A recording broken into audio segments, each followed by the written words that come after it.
नमस्ते दोस्तों, मैं सौरभ दुग्गल आप सबका स्वागत करता हूं स्पोर्ट्स गांव में। आज हम आपको मिलवाएंगे इंडिया के one of the top rifle coach Deepak Kumar Dubey ji से। हम उनसे बात करेंगे उनके शूटिंग करियर की, उनके कोचिंग की। उनका एक स्टूडेंट दिव्यांश इंडिया को रिप्रेजेंट कर रहा है टोक्यो ओलंपिक्स में, और उनसे बात करेंगे उनके और स्टूडेंट्स की जिनके लिए उन्होंने टारगेट रखा है पेरिस।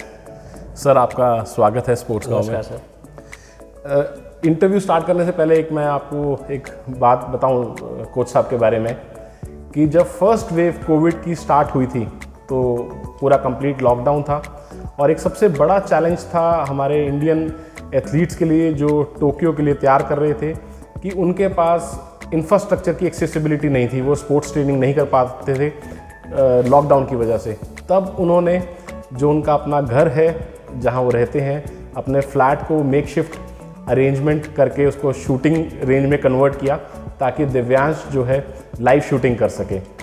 सर, आपका स्वागत है स्पोर्ट्स गांव में। Thank you sir. और मैं एक जानना चाहूँगा कि आपका कोचिंग करियर में कैसे आपकी एंट्री हुई? देखिए, जब मैं कंट्री के लिए खेल रहा था तो उसके बाद क्वाइट किया, और जब कोचिंग फील्ड में आया तो एक ही सपना लेके आया कि आज मुझे पहले एमआईटी यूनिवर्सिटी में सेलेक्ट हुआ था। मैं यूनिवर्सिटी के लिए 3 साल मैंने कोचिंग करी, तो डे 1 से मैंने डिसाइड किया कि एक दिन मुझे इंडिया टीम का कोच करना है। और 3 साल बाद मुझे सफलता मिली। मैंने फेडरेशन से कॉल आया कि अब आपको हम ये जिम्मेदारी देना चाहते हैं, आप तैयार हैं कि नहीं हैं। तो मुझे खुशी हुई, मैं कहा ठीक है सर, मैं ज्वाइन करूँगा। और 2013 अप्रैल में जूनियर का कैंप लगा, और उसमें मुझे अपना जो स्किल है, जो मतलब मैंने सीखा था जो हमारे कोचों से, और जो मेरी अपनी प्रैक्टिकल लाइफ थी उससे जो सीखा था, तो मैंने वो सब कुछ बच्चों को देना शुरू किया। और 2 साल के बाद कोचिंग के 15 में हमारी टीम टोक्यो गई है। तो मैं आपको बता दूं कि 2015 में पहली बार हमने चाइना को टोक्यो में ही बीट किया था, और एज ए यूथ टीम और यूथ जूनियर टीम में लेके गया हुआ था, और पहली बार हमने टीम गोल्ड चाइना को हरा के जापान में ही जीता था। तो वहाँ से शुरुआत हुई, और हमारा पहला इंडिया के लिए तो है ही पहला, प्लस मेरा पहला जो सबसे बड़ा अचीवमेंट था वो हृदय हजारिका को लेके था, और हृदय हजारिका जूनियर वर्ल्ड चैम्पियन बना 2018 में। और उसके बाद फिर आज आपके सामने दिव्यांश है जो ओलंपिक से आ रहा है, तो मेरी दूसरी अचीवमेंट है ये। तो अगर आपके कोचिंग करियर की बात करें तो जापान आपके लिए एक लकी है कि पहली सबसे बड़ी सफलता आपको जापान में आप कोच थे, इंडिया ने चाइना को हराया, और अब आपका एक स्टूडेंट जापान में ही टोक्यो में ओलंपिक्स में इंडिया को रिप्रेजेंट कर रहा है। टोक्यो तो हम जब शुरू से अगर आप देखें, बचपन में आप देखें, अगर थोड़ा बहुत संगीत वगैरह सुनते भी हैं, तो हमने एक ही चीज़ सुनी थी, लव इन टोक्यो। तो आई थिंक राज कपूर जी की मूवी थी जिसमें हमने पहली बार टोक्यो देखा था। और उसके बाद जब हम एज ए टोक्यो पे गए तो रियली टोक्यो के बारे में जितना सुना तो उससे कहीं गुना बढ़कर है। हर क्षेत्र में वो आगे है, डिसिप्लिन में आगे है। अब क्या बताऊँ, उसकी आप तारीफ़ कर ही नहीं सकता, क्योंकि हम उस लेवल पे हैं ही नहीं। चाहे स्पोर्ट्स फील्ड हो, चाहे टेक्नोलॉजी की फील्ड हो, बहुत छोटा सा शहर। अगर आप ऑटोमोबाइल के फील्ड में देखेंगे तो वर्ल्ड का 1/3 उसके पास इकोनॉमी है। और पीछे जब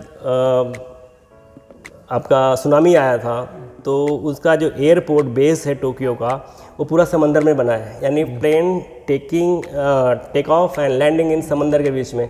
तो उनकी टेक्नोलॉजी कितनी हाई है। तो जाहिर सी बात है, जब हम लोग वहाँ पे गए तो बहुत कुछ सीखने को मिला। सबसे अच्छी बात है कि चलना कैसा चाहिए।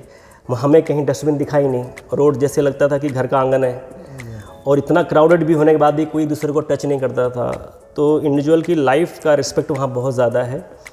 और जाहिर सी बात है कि हमने पहली बार, हम इस सोचते थे कि चाइना को हराया नहीं आ सकता। चाइना बहुत ज़्यादा आगे है हमसे स्पोर्ट्स में। और लेकिन पहली बार जब हमें टीम आई थी हमारी, हमने इंडिविजुअल के छोड़ दो, पहली बार हमने टीम लिया था, और वहाँ से फिर क्या नाम है, ये हुआ कि यार इनको भी हराया जा सकता है। तो Tokyo one of our favourite.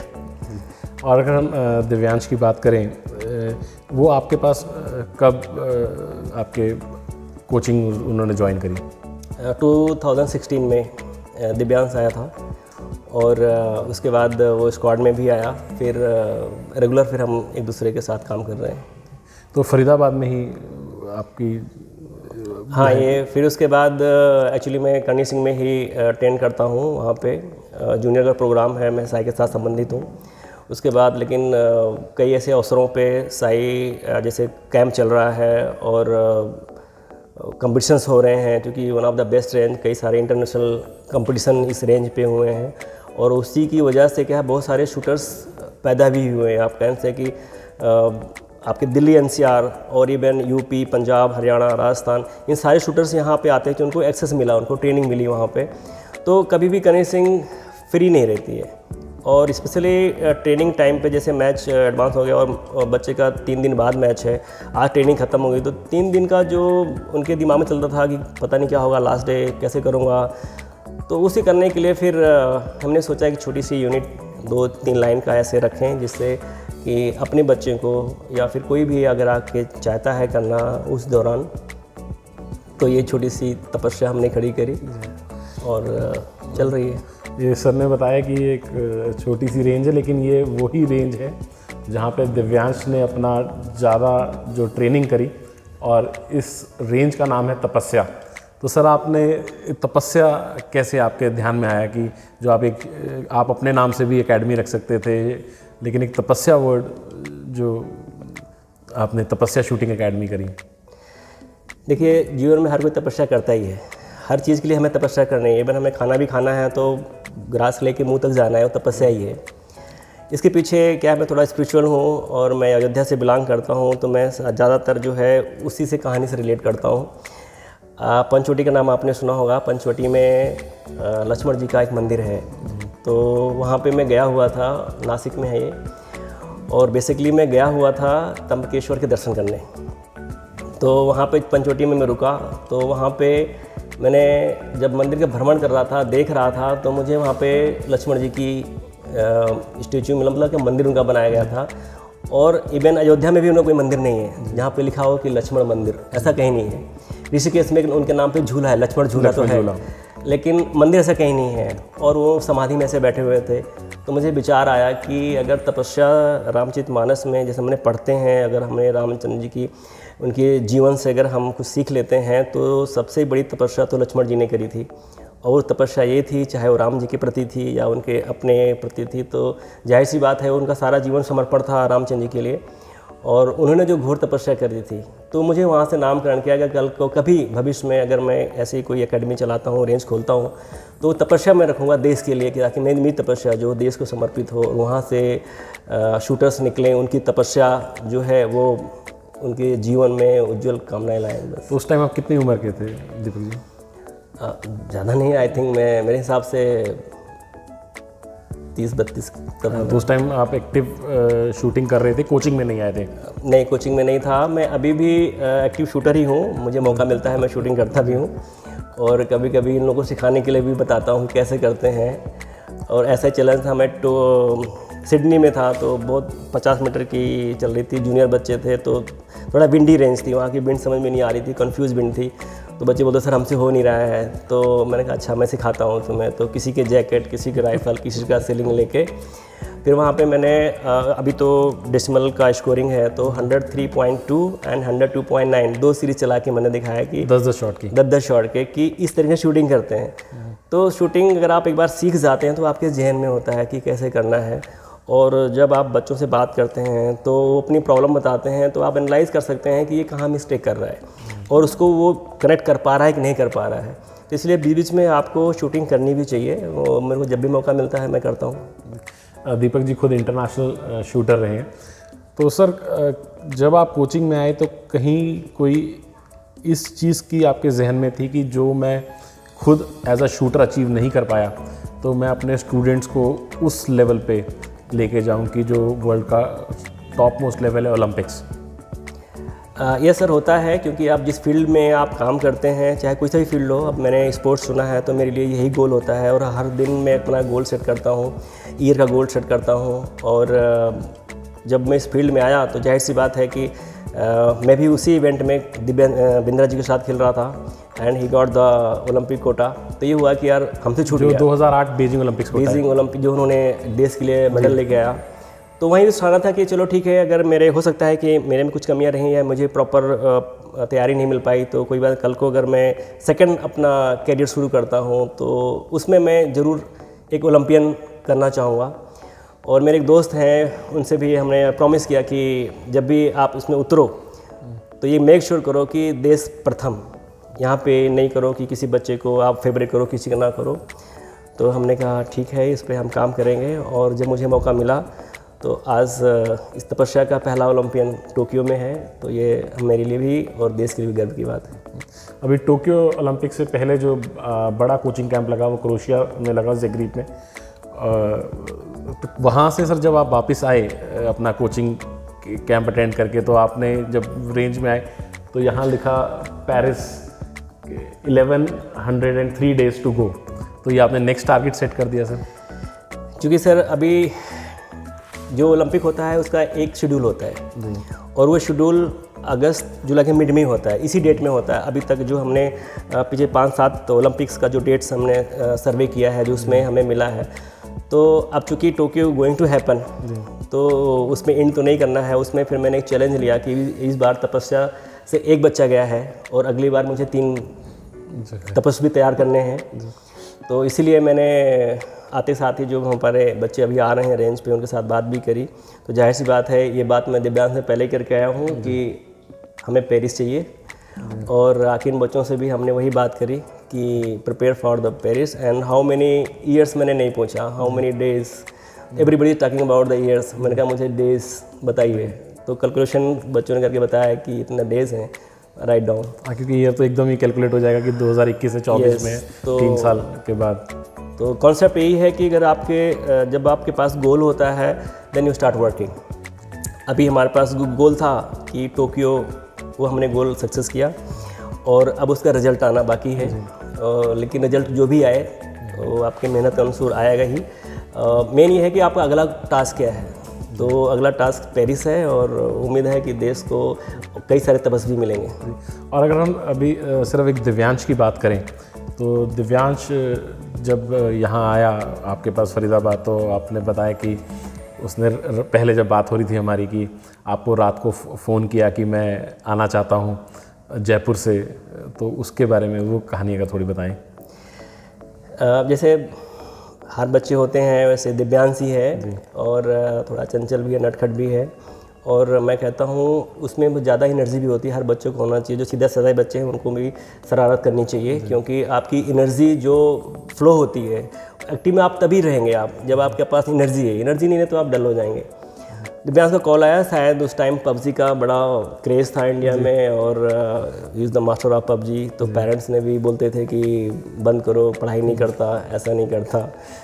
तो होता है, टीनेजर बच्चे हैं तो उनको लगा, तो उसने फ़ोन किया, उसने बोला बंद करते हो नहीं तो घर से निकल जाओ। तो उसने अपना बैग वैग बांधा और बस स्टैंड पे आ गया और वहाँ बस में बैठ के फ़ोन करता है, सर मैं जयपुर आ रहा हूँ। तो मैं कहा ठीक, कब आ रहे हैं? नहीं सर मैं रास्ते में हूँ। तो मैं कहा रास्ते में हो तो अभी कहाँ इतनी रात को पहुँचोगे वहाँ पे? बोला नहीं सर बस मैं आ रहा हूँ, मेरे रहने का इंतज़ाम करो आप। तो फिर आया, फिर इनका एक दोस्त है श्रेयस, तो यहीं चामूस में विलेज में उसने फ्लैट ले रखा था। मैंने उससे बात करी, मैं कहा ठीक है ऐसे से आओ, बस स्टैंड उतरेगा, तो वो लेने गया और इस तरह से फिर दिव्यांश यहाँ फिर एक बार आ गया। फिर ये कौन से साल की बात है? ये 2016 की ही बात है सर। तो उसके बाद से दिव्यांश ने तपस्या में ही तपस्या की? हाँ सर, उसके बाद तपस्या की। उसके बाद फिर जो सारी एक्टिविटीज़ थी, सुबह उठना, योगा करना, तो ऐसा था जैसे मान लो कि सुबह 5:30 बजे फिजिकल करना है तो कोई 10 मिनट लेट है तो कल 5 बजे थोड़ा कोई लेट हो रहा है तो 4:30 बजे तो पेनल्टी मिल जाती थी कि आप तो उतनी देर पहले पहुंचेगा। और सबसे मज़ेदार था, लॉकडाउन में मैं 6th फ्लोर पे रहता हूँ, तो ये दूसरे बिल्डिंग में है, ये 2nd फ्लोर में थे, तो वहाँ से लिफ्ट से आते थे। अच्छा आज ये टास्क कंप्लीट नहीं हुआ तो बाई लेडर जाएंगे, बाई लेडर वापस आएंगे। तो मैं पहले खुद चल के देखता था कि मुझे कितना समय लगता है। पहले मैं आराम से चल के देखता था, फिर मैं दौड़ के चढ़ के देखता था कि मुझे कितना टाइम लगता है। तो उस हिसाब से मैं इनको जो पनिशमेंट देता था कि आप जाके आओ, मुझे पता कितनी देर में आ रहे हैं। अब लिफ्ट में कितना टाइम लगता था कि कहीं वो चीटिंग तो नहीं कर रही है। तो इसलिए आने से पहले बोलता था हाँ लिफ्ट से आया है कि क्या नाम है चल के आया है। तो कहीं ना कहीं हर चीज़ें हम लोग काफ़ी इन्जॉय करते थे। लॉकडाउन को हमने बहुत इन्जॉय किया। जाहिर सी बात थी कि लोगों के लिए परेशानियाँ रहीं, लेकिन बहुत कुछ सिखाया भी उसने। और उस ग्राउंड में हम लोग खेलते भी थे, बैडमिंटन भी खेला, इवन देसी गेम होता है वो पिट्ठू बॉल लेके, हमारे पास पत्थर वो नहीं थे तो हमने एम्यूनिशन की डिब्बियाँ रखी हुई थी, वो डिब्बियों रख के हम बना के खेलते थे। फिर सोसाइटी के जो वो थे मतलब ऑफिस बेरर बोले भाई आप लोग खेलते हो तो हमारे दूसरे बच्चों को तकलीफ़ होती है, आप ये मत खेलिए। तो फिर हम लोग क्या करेंगे अभी, तो फिर हम लैडर चढ़ने का कंपटीशन करते थे। अच्छा। आइडिया ये था कि have to develop your lower body, तो चढ़ना उतरना दोनों में आपके कफ और थाई मसल्स, ग्लूटियस मसल काम करते हैं, वो हमें शूटिंग में चाहिए बैलेंस बनाने के लिए, आपको करने के लिए।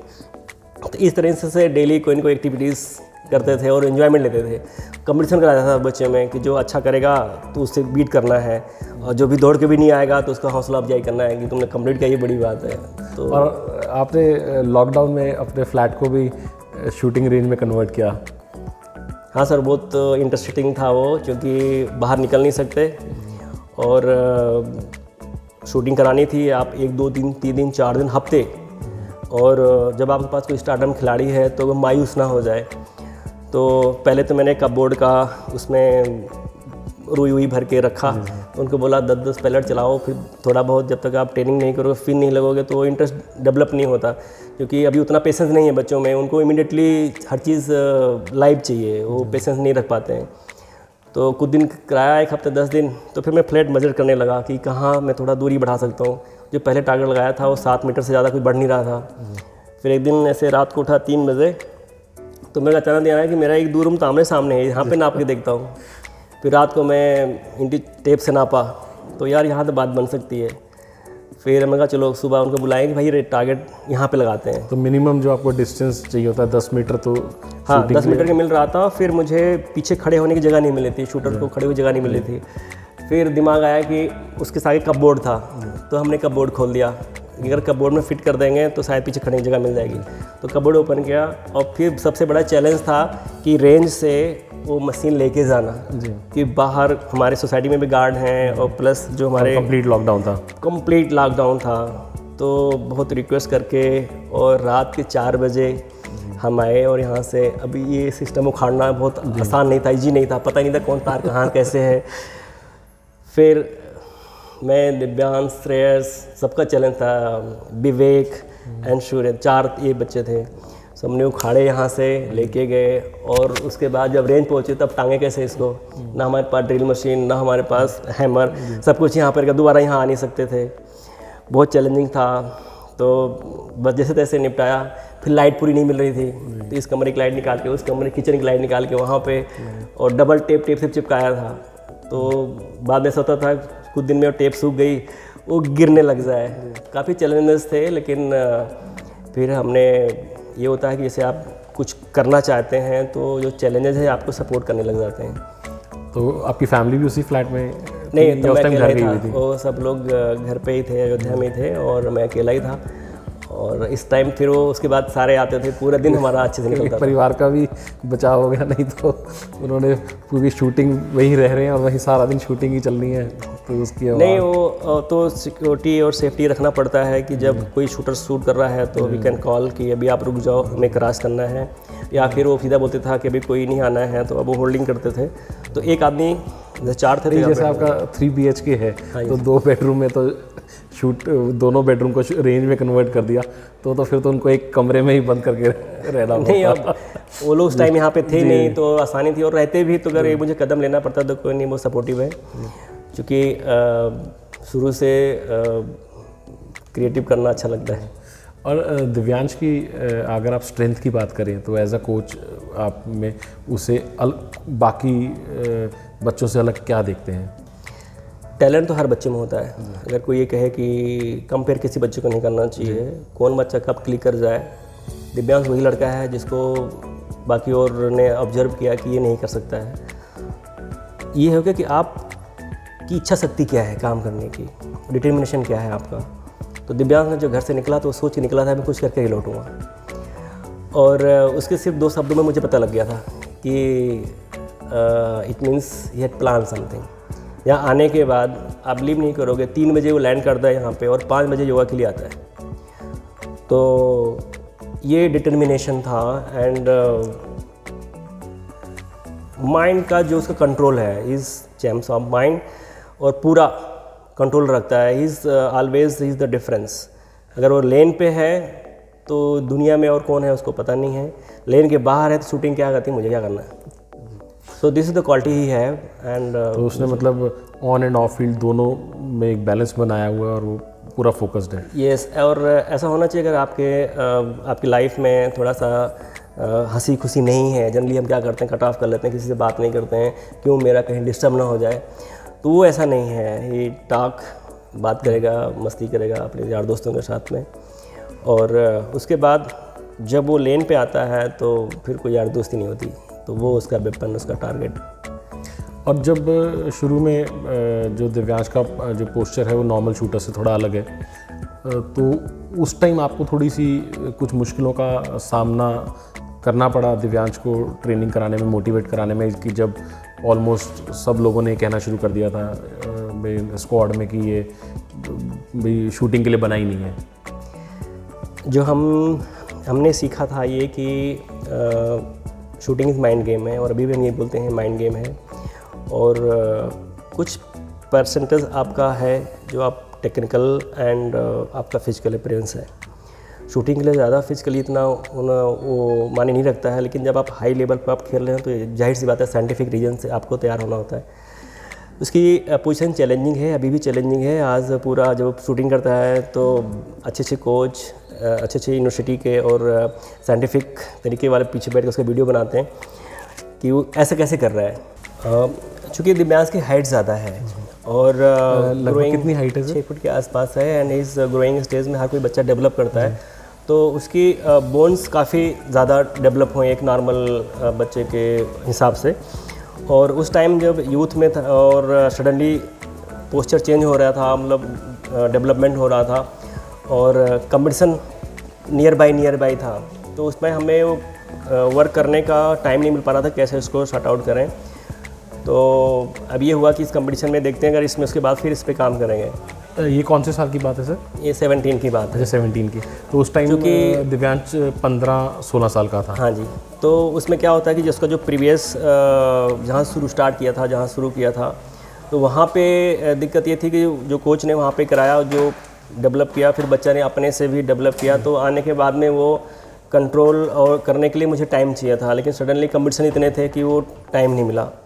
और उसके बाद में फिर उसने बोला सर मुझे शूट कर रहा है, मैं यहाँ पे काफ़ी कंफर्टेबल हूँ, तो यानी उस पोजीशन को ब्रेक करके फ्रेश पोजीशन बनाना मोर डिफ़िकल्ट था और टाइम नहीं था, चूँकि जूनियर कंपटीशन आ रहे थे। तो उसी को फिर स्ट्रेंथनिंग देना शुरू किया कि अगर इस स्टैंस में अगर हम काम करें, और चैलेंजिंग तो बहुत था, और दूसरे और शूटर्स से उसको भी प्रेशर था, प्लस चूँकि जब एक सीनियर कोच या फिर हाई परफॉर्मेंस कोच कहता है कि नहीं ये बच्चा नहीं कर सकता, तो अगर आप वो चैलेंज लेते हो कि नहीं ये करेगा, और बच्चा भी बोलता है सर आप मुझे बताओ, आप जो कहोगे करेंगे, तो हमने फिर वो उसमें जो उसकी कोर की स्ट्रेंथनिंग करना शुरू किया, उसके बैक को और स्पाइंस को, उसकी ट्रेनिंग देना शुरू किया। Basically we more force on the Surya Namaskar, जो भी हमने किया वो सब आपका जो योगा एंड आपके ऋषि मुनि ने जो कहा है बस उसी पे फोकस किया, और नतीजा ये है कि वही पोजीशन आज वर्ल्ड नंबर 1 है। तो उसमें सर जो बेसिकली अगर हम एक लेमैन की तरह से बात करें कि थोड़ा सा बेंड होके हम शूटिंग करते हैं, मतलब जो राइफल पकड़ते हैं, तो वो ज़्यादा बैक में ज़्यादा बेंड लेता था या उसकी बॉडी की मूवमेंट ज़्यादा होती थी उस टाइम? दरअसल क्या है, हर की बॉडी अलग होती है, जैसे कि 5 उंगलियां बराबर नहीं, किसी छोटी बड़ी होती हैं, और अगर हम ज़्यादा बैंड होते हैं तो प्रेशर आपके बैक पे आता है जी। और जब बैक पे आएगा तो आपके उस पर कुछ टाइम के बाद पेन शुरू हो जाता है। अगर आप उसे कूल डाउन नहीं करेंगे, आप उसको टेन नहीं करेंगे, तो धीरे धीरे that leads to the severe pain and आपकी शूटिंग भी खत्म हो सकती है। इसलिए पोस्चर इस अहम रोल बनता है। पोस्चर का मतलब सिर्फ ये है कि आप प्रोलॉन्ग टाइम तक उस पोस्चर पे खड़े रहें और अपने बैलेंस को बना सकें, जो सेंटर ऑफ ग्रेविटी है बॉडी का वेपन के साथ में वो मेंटेन हो सके।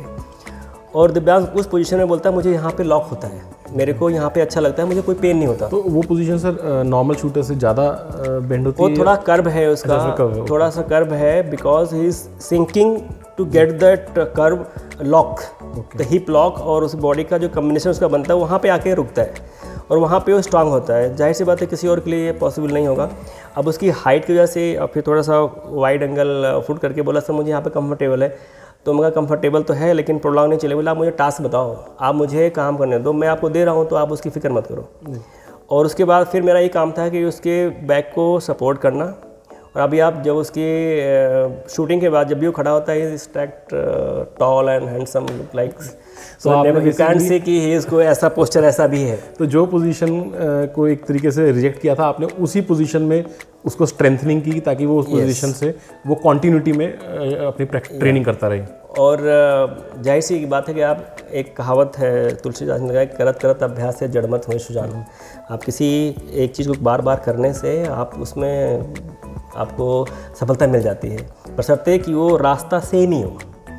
तो उसी को फिर हमने चैलेंज बना लिया और हमने बोला कि यही है।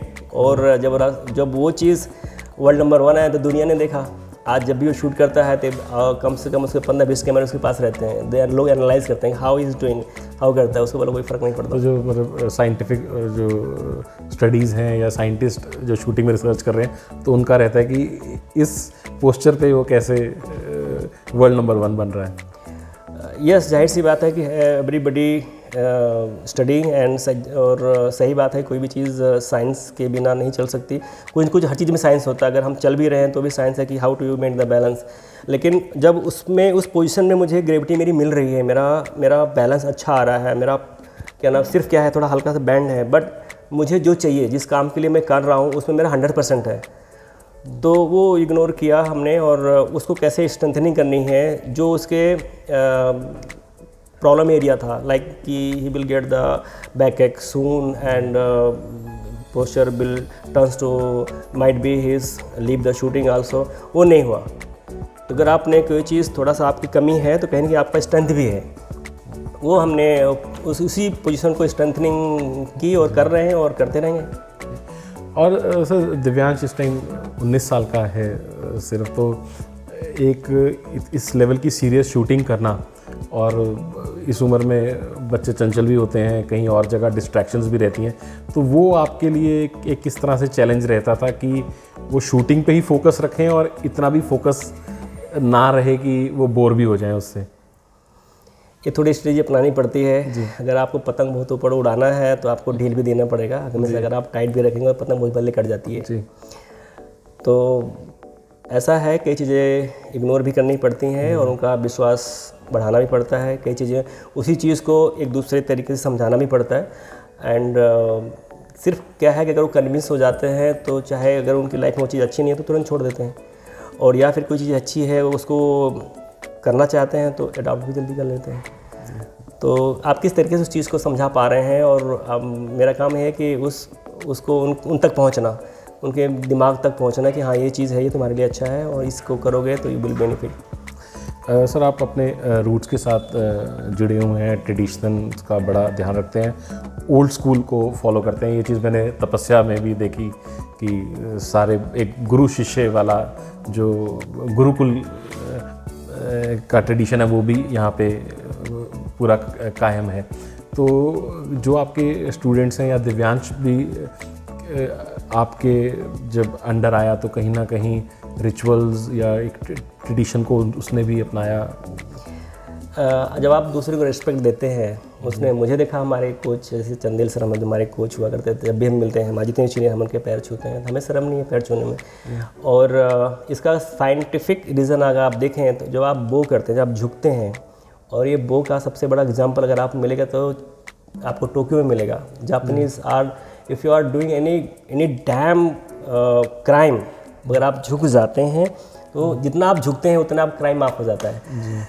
तो वो करना मीन्स क्या है, साइंटिफिक इसमें क्या है कि एक तो आपका ईगो होता है, वो ईगो ख़त्म हो जाता है। एंड सेकेंड, जब आप डाउन होते हैं तो blood circulation comes to your mind, and जब माइंड में ब्लड सर्कुलेशन प्रॉपर होता है, ऑक्सीजनेटेड ब्लड होता है, तो आप अच्छी चीज़ सोच सकते हैं। उस तरीके का जो साइंस पहले था, आप रिसर्च करके हमें पता लगा। बट हमारी परंपरा, जो हमारी पद्धति है, जो सनातन धर्म है, वो यही बताता है कि अगर आप झुक के रहेंगे, क्योंकि आपने देखा है कि जब कोई ऐसे तेज आंधी तूफान आता है तो जो पेड़ खड़ा रहता है वही उड़ता है, लेकिन जिसमें लचीलापन है, जो झुक सकता है, वो सदाबहार रहता है। और एक आपने सर दिव्यांश को एक गीता भी गिफ्ट की, तो उसके पीछे क्या उद्देश्य है आपका? देखिए, गीता आप जिस लिहाज से पढ़ेंगे, आप लाइफ में चाहे किसी भी चैलेंज को आप फेस कर रहे हो, आप जब भी आप पढ़ोगे उसको आपको आंसर मिलेगा।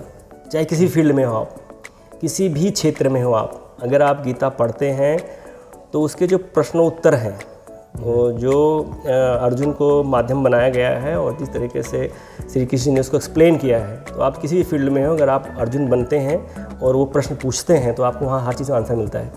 जितनी बार आप पढ़ोगे उतनी बार आपको अलग अलग मार्गदर्शन मिलता है। तो अल्टीमेटली जब हम लॉकडाउन में थे तो संयोग बस गवर्नमेंट ने दोबारा से एपिसोड चलाए, रामायण और महाभारत। तो हमारे लिए बहुत बेनिफिट रहा, क्योंकि हम अपने उससे जो बी.आर. चोपड़ा जी ने और जब रामानंद सागर ने जो हमें दिखाया, और जो उस टाइम की हिस्ट्री थी, और आज के बच्चे नहीं पढ़ना चाहते हैं, लेकिन जब हमारे पास कोई ऑप्शन नहीं था और शूटिंग करते थे जाते तो हम लोग दिखते थे, तो नया नया आज ये होने वाला है, आज इसमें ये होने वाला है, बाहर भी नहीं जा सकते थे, आप लॉकडाउन में बाहर नहीं जा सकते हैं। तो उसका मैंने बहुत ज़्यादा बेनिफिट लिया और वो ट्राई उनको कन्वर्ट करने की कोशिश करी। इवन हमारे पास 5 बच्चे थे, 5 का नाम भी हमने ऐसे रखा था कि उनके साइज और उनके एक्शन के हिसाब से हमारे पास 5 पांडव थे उस टाइम। और उसमें जैसे सबसे बड़ा थे विवेक नाम था उनका, तो थोड़े ऐसे बड़े थे, और सीनियर मोस्ट सभी उसमें थे, तो उनका नाम हमने दिशाट रखा। अच्छा। और उसके बाद सूर्य है जी, तो ज़्यादा खाता होता है तो उसको हमने नाम भीम रखा। उसके बाद फिर सबसे पतला दुबला और ज्ञान की ज़्यादा बातें करता है तो नकुल थे, तो श्रेयस का नाम रखा। दिव्यांश का हमने अर्जुन चुना था कि अर्जुन है, क्योंकि आप एक्टिंग कर रहे हैं, उसकी टिगरिंग काफ़ी स्ट्रॉन्ग है, तो वो अर्जुन था। और उसके बाद सहदेव थे, तो ये उनको रखा था हमारे पास नहीं था, बस ये उनकी हम जो उनकी क्वालिटी थी वो इनको सुनाते थे कि ऐसा था। तो ये सब इनके नाम थे। और सर ये 5 पांडव में जो आपका किरदार था और है और आगे रहेगा, वो गुरु द्रोणाचार्य का, वो जो हमारे पास है वो देना चाहते हैं, और अगर वो इसको अपने जीवन में उतारेंगे तो दिव्यांश वो गीता अपने पास रखते हैं। हाँ, उसके बाद हम पढ़ते भी थे, हमारे पास एक बड़ी गीता है, तो उसकी स्टोरी सुनाते, चूँकि वो संस्कृत में, तो हिंदी ट्रांसलेशन था, तो संस्कृत उतना नहीं आता था, तो उसको हिंदी में पढ़ के सुनाना।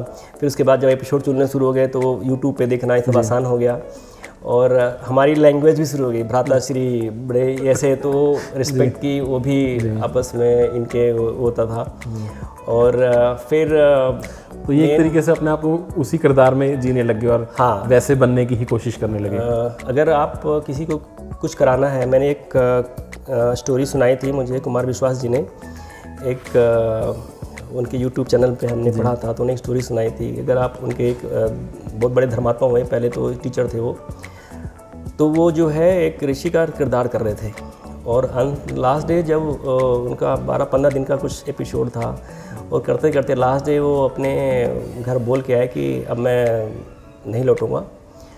लटूरी जी नाम था उनका, और बाद में उन्होंने कई सारे उनके इंजीनियरिंग कॉलेज हुए और उनके नाम पे बहुत सारा उन्होंने समाज को बहुत अच्छा योगदान दिया। तो किरदार समझ में आता है कि अगर आप जब किरदार की एक्टिंग करते हैं, जब आप भले ही कोई आपको उस नाम से ही पुकार ले, या फिर आपको कुछ काम दिया जाए कि आप ऐसे काम करो, तो वो कहीं ना कहीं कुछ अंश उसके आपके आ जाते हैं, वो किरदार जीने लग जाए आप 10 मिनट के लिए ही सही, 1 मिनट के लिए क्यों ना सही। अगर आप बोलते हैं आप चैंपियन हो, तो चैंपियन जैसी फीलिंग आनी शुरू हो जाती है, वो ऐसे डोपामाइन बॉडी में रिलीज़ होती है कि यार अगर नहीं हूँ तो मैं हो सकता हूँ, कि ऐसे मैंने नोटिस करना है, आपको बताना है। तो वो चीज़ था। तो फिर करने के बाद मुझे लगा कि ये चीज़ इसके इर्द गिर्द घूमनी चाहिए। तो फिर हमने एक छोटी सी बुकलेट सर्च करी और उसको क्या नाम है मंगाया, तो गलती से वो एड्रेस चला गया अयोध्या का। हम सारे यहाँ थे, फिर अयोध्या फिर क्या नाम है स्पेशली उसके लिए गया, बहुत छोटी सी बुक थी और छोटी गीता, बहुत छोटी, इतनी सी बड़ी है, और उसमें बहुत छोटे छोटे अक्षरों में लिखा है, काफ़ी गौर से आपको पढ़ सकते हैं। लेकिन आशय ये क्या था, वाई उपदेश क्या था उसमें, तो श्री कृष्ण ने अर्जुन को यही बताया है कि उन्होंने आपका काम सिर्फ कर्म करना है और फल की इच्छा मत करो, क्योंकि फल आपके हाथ में नहीं है, आपके हाथ में सिर्फ कर्म है। अगर आप कर्म करेंगे तो डेफिनेटली आपके कर्म सर आपको फल मिलेगा। अगर मैं सोच के जाऊँ मैं ओलंपिक में गोल्ड लेके आऊँगा और मैं सही टारगेट शूटिंग ही ना करूँ तो मैं कैसे गोल्ड ला सकता हूँ।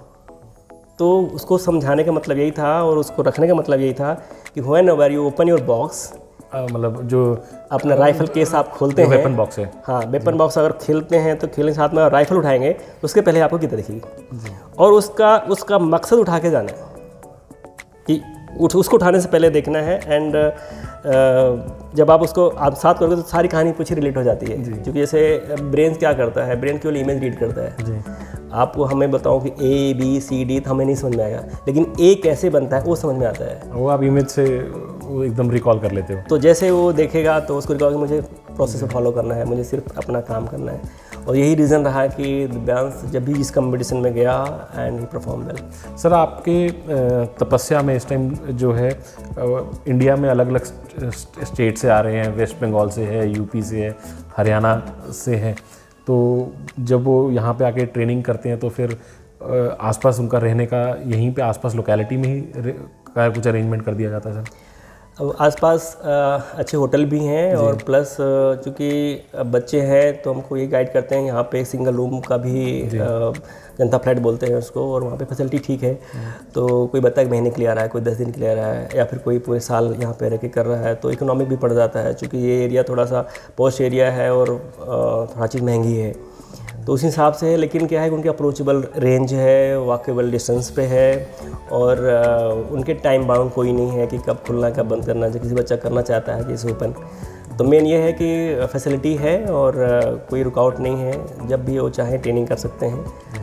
और इसी तो आप पे रेगुलरली कॉल्स भी आती रहती होंगी, पेरेंट्स करते रहते होंगे कि हाँ जी कॉल बहुत आता है उनको।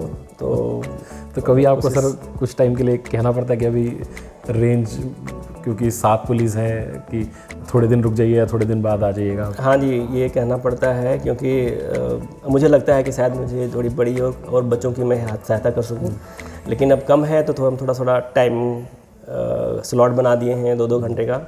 उसमें भी कोई बच्चा कहता है, जिद करता है, तो फिर रिक्वेस्ट करते हैं बाकी बच्चों से कि थोड़ा सा उसको और कर दिया है। जैसे कोई ट्रायल आ रहा है, कोई बच्चा ट्रायल में जा रहा है या कोई बच्चा इंटरनेशनल जा रहा है। पीछे अभी हमने जब तैयारी करा रहे थे दिव्यांश की, तो मनु भाकर, इन दोनों के लिए हम सुबह 4 बजे रेंज खोलते थे जी सर, तो 4:30 तक वो रेडी होते थे। तो मनु भाकर ने भी यहाँ ट्रेनिंग की? हाँ, मनु भाकर ने भी और दिव्यांश दोनों ने ट्रेनिंग करी यहाँ पे। एक तो मॉर्निंग में करते थे, जब बच्चे दूसरे आते थे उनके पहले उनकी ट्रेनिंग खत्म हो जाती थी। और सेकंड, चूँकि पेंडेमिक सीजन था और उनको हम और बच्चों के साथ में मिंगल भी नहीं कर सकते थे कोविड प्रोटोकॉल की वजह से, तो जब वो चले जाते थे सैनिटाइज रूम रेंज को करना, उसके बाद फिर उनको रात को फिर स्लाइड देते थे, तो वो लोग 7 बजे से लेकर 10 बजे तक भी ट्रेनिंग करते थे। तो सुबह और शाम बीच में फिर जाके वो अपना रेस्ट करते थे। तो कुल मिला के जो आज टाइम पे जो उनको फायर करना है, जो टोक्यो मैच होना है, वो हमने यहाँ पे पेंडेमिक के टाइम में पूरी तैयारी करी उनकी। दीपक कुमार दुबे जी की ज़िंदगी जो है वो शूटिंग के ही इर्द गिर्द रहती है और तपस्या में जो है वो आगे अर्जुन तैयार करते हैं। और अर्जुन नहीं, महाभारत के सारे किरदार, क्योंकि हर जो बच्चा है वो अपने आप में अलग है, लेकिन हर में एक एबिलिटी है कि वो चैम्पियन बन सकता है। और हम ये उम्मीद करते हैं कि आने वाले टाइम में ये तपस्या और बड़ी हो और यहाँ से हमें और बड़े चैम्पियन मिले देश को। Thank you very much. धन्यवाद सर।